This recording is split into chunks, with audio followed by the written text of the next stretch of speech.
السلام عليكم ورحمة الله وبركاته. أهلا بإخواتي وحبايبي وأصحابي.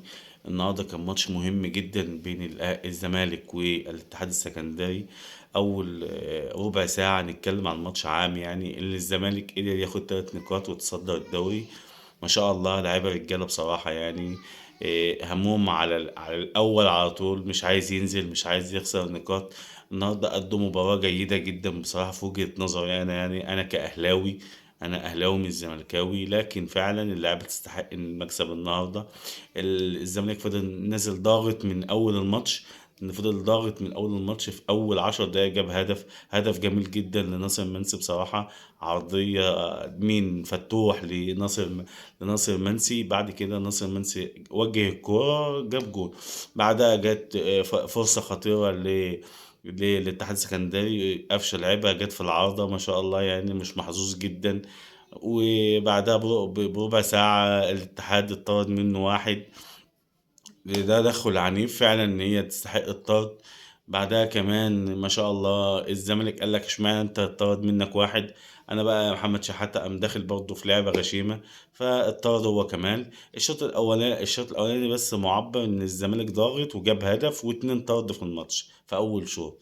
بعد كده الزمالك بقى نزل الشوط التاني. الاتحاد بصراحة لما اتطرد من الزمالك واحد وبقت 10-10، بصراحة الاتحاد قدم شوط تاني جميل جدا جميل جدا وضيع فرص كتير.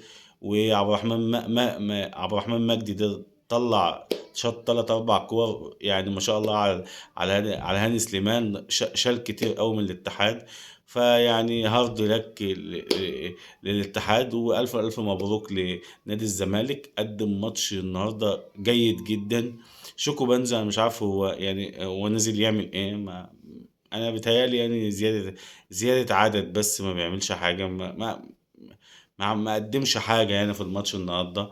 الزمالك بصراحة معتمد جمال مدرب جيد جدا، ماسك الزمالك يعني. آخر 8 مباريات للزمالك في الدوري كسب 8 مباريات متتالية بدون أي هزيمة. هو ليه 7 بس، آخر 7 ماتشات هو كسبهم. معتمد جمال بصراحة مخلي اللعيبة بيتعامل معاها نفسي كويس. الزمالك بيضغط من قدام، مش مدي فرصة للتحدي اللي هو يتنفس حتى.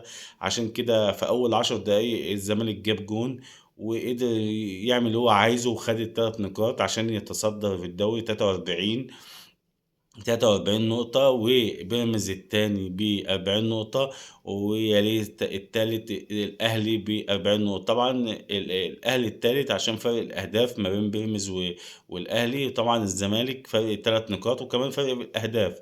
فيعني إن شاء الله الأيام اللي جاية يبقى الدوري حماسي جدا، لأن هو بالتالي لسه ماتشين بس، وبعد كده هيتقسم الدوري لمرحلتين: مرحلة ال7 الكبار والمرحلة الأخيرة اللي هي مرحلة الهبوط. وأنا أتمنى إن الدوري يكون كده حماسي فعلا. الزمالك لما بيلعب كورة كويسة وبيقرب وبيكسب، مثلا بيكسب ماتشات وبيتقدم في النتيجة، وكمان الاهلي يتقدم وبيراميدز يتقدم، تحس ان الدوري فعلا مشتعل. تحس ان الدوري له اهميه اكتر. فدي حاجه كويسه للدوري المصري اصلا والمنتخب مصر. وانا والله سعيد ان الزمالك بيكسب، لان طول ما بيكسب الاهلي بيبقى عنده حميه ويكسب ويلعبهم اداء. بس بصراحه الزمالك ادى والاتحاد ادوا اداء النهارده جميل جدا، فوق ما تتخيل. والحكم التحكيم المصري النهارده بصراحه يعني كل واحد خد حقه، وما ظلمش حد في اي حاجه. كارت احمر هنا وكارت احمر هنا، وكل واحد خد حقه في المباراه. والزمالك كسب عشان يستحق المكسب ومتصدر الدوري. وان شاء الله الاهلي يفوق بقى وما نقعدش بقى نخش على التعادل وكده، عشان ايه؟ نشوف الاهلي متوج بالبطوله ال36 من ساعه ما بيراميدز كان شاكل اهلي في الايام اللي فاتت عشان ياخد الدوري ال45. طبعا كل ده راح في كازوزة، لان النادي الاهلي توج خلاص بال45 بعد الكاف ما حسم له ان هو بطل الدوري. فطبعا كله حاطط على الاهلي ان هو ما ياخدش الدوري. فيعني انا بقول المنافسة السنة دي صعبة جدا. المنافسة السنة دي صعبة جدًا. طبعًا سيراميكا طلع من الحسبة لإنه تعادل الماتش اللي فات مع البنك الأهلي 2-2، فبالتالي هو عنده 38 نقطة، الأهلي عنده 40، بيراميدز عنده 40، الزمالك عنده 43. فالتلاتة الدوري هيبقى ما بين التلاتة اللي هم الزمالك والأهلي وبيراميدز، وأتمنى نشوف ماتشات جيدة الفترة الجاية. فأنا حبيت إن أنا أعلق على ماتش الزمالك، أنا أصلا يعني أول مرة أعلق على ماتش الزمالك، بس فعلا الزمالك يستحق إن أنا أعلق عليه، لأن فعلا في عز الضغوطات اللي هم فيها، وفي عز الأزمات اللي هم فيها، وفي عز المديونات وإيقاف جيد 12 والدنيا مبهدلة عنهم. بس بصراحة يعني لعيبة تستاهل إن الواحد يتكلم عليها، لأن هم أصلا لعبوا ماتش كويس، بقالهم فترة كبيرة بيلعبوا ماتشات كويسة. وربنا يوفق الجميع، اللي يشتغل ويجتهد يكسب، وعلى دماغنا.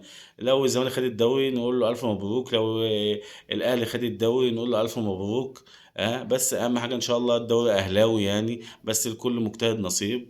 وشكرا، والسلام عليكم.